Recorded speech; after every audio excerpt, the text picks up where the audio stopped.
right. So Ramadan is just around the corner, and you can almost feel that special buzz in the air, right?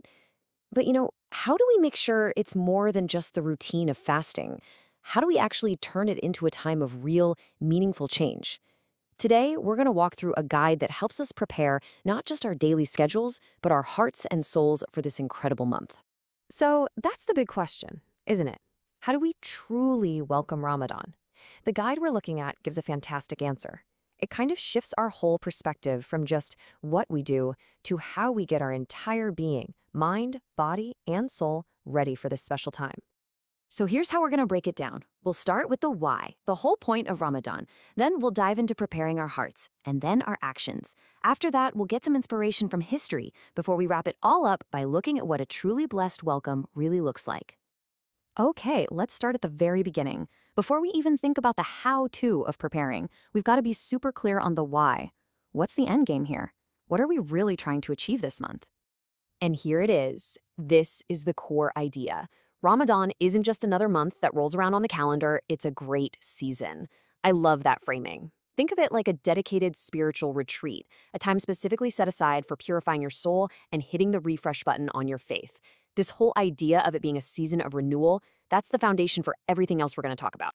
So with that foundation set, we can now turn to the most important part of our prep, the inner work. Because before we take any action, we have to get our hearts in the right place. That's where the real transformation starts. This slide just lays it out so perfectly. You've got two sides of the same coin. On one side, you have that inner spiritual prep, what's going on in your heart and your mind. And on the other, you have the practical, physical stuff, the tangible actions we take. You need both, for sure. But that spiritual preparation, that's like the root system that feeds and gives life to everything else we do. So how do we actually prepare the heart? Well, it's laid out here in 4 steps. First, you clear the slate with a sincere intention and by asking for forgiveness. Then you actually pray to be blessed with the chance to experience Ramadan. Next, you actively cultivate a sense of real joy that it's coming. And finally, and this is a big one, you look outwards and you mend fences, you fix those relationships. The whole point is to make your heart a clean, open, and welcoming place for all the blessings of the month. And check out this piece of guidance. It's such a beautiful and subtle point. It basically tells us to make a clear distinction between our own personal, regular acts of worship and the official communal start of Ramadan. It's a small thing, but it's a powerful reminder about intention, and it perfectly connects our inner state with our outward actions. Okay, so our hearts and intentions are getting aligned. Now what? How do we actually translate that inner readiness into action? Let's get into the practical, tangible steps we can take to prepare our bodies and our routines. Practically speaking, this is all about creating the right environment for us to thrive. You can kind of warm up your body with some voluntary fasts beforehand. You arm yourself with knowledge, actually learning the rules of fasting. You become the boss of your own schedule to carve out time for worship. And this last one is critical. You make a conscious effort to cut down on worldly distractions, to build like a fortress of focus around yourself. To really understand why this preparation is so important, we can look to history for some serious inspiration. The guide we're following points us to the powerful example set by the very first generations of Muslims. Their approach really came down to 2 key things. First, they had this deep, profound sense of honor for the month. It was never just a casual thing for them.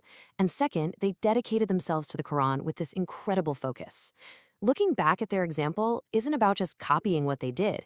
It's about understanding the level of seriousness and spiritual focus this month truly deserves. So after all this work, preparing the heart, tweaking our actions, learning from the past, what's the payoff? Where does this all lead? Let's pull it all together and look at the ultimate goal, that ideal state of readiness. It all comes together in what this guide calls the 3 keys to a blessed welcome. First up is a sound heart, one that's been purified. Second is a sincere intention. That's your why, your true north. And third is a firm resolve to be obedient, which is something you build through practice and discipline. And we're left with this powerful statement that just beautifully ties our whole journey together. It's a reminder that the real blessing isn't just about making it to Ramadan, but about welcoming it in this complete state of readiness, both inside and out. So as we wrap this up, we're left with a final question, and this one is really personal. We've seen that a sound heart is the absolute foundation for a blessed Ramadan, but what does that actually mean to you? As you get ready for the season of renewal, what does a sound heart look like? And what does it feel like for you? Thanks for tuning in.